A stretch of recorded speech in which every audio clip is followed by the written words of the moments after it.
हारे तो क्यों हारे। और इस वक्त की अहम खबर आपको दिल्ली से दे दें।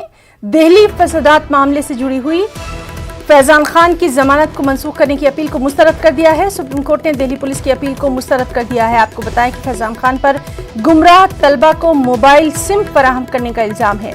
शिनाख्त की तस्दीक किए बिना इन तलबा को मोबाइल सिम फराहम करने का फैजान खान पर इल्जाम है।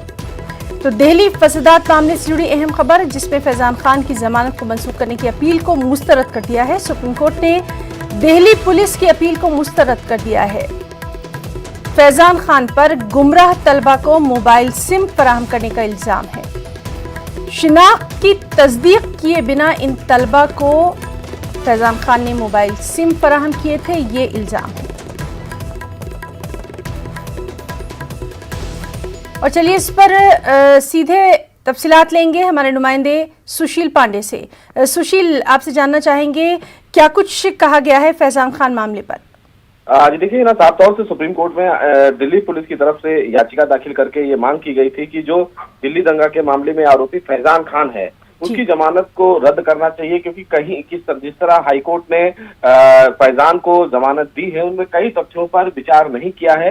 हालांकि सुप्रीम कोर्ट में दिल्ली पुलिस की दलीलें नहीं जमी। सुप्रीम कोर्ट ने साफ तौर से दिल्ली पुलिस की उस अर्जी को सुनने से मना कर दिया और कहीं ना कहीं साफ तौर से कह दिया कि जो फिलहाल हाईकोर्ट ने फैजान को जिन तथ्यों के आधार पर जमानत दी है वो तथ्य सही है। और अपने कंडीशन में साफ तौर से ये कहा था हाईकोर्ट ने कि फैजान जब भी दिल्ली पुलिस जांच के लिए बुलाएगी वो फिलहाल थाने पर जाएंगे, संबंधित एसएचओ को अपनी रिपोर्ट देंगे।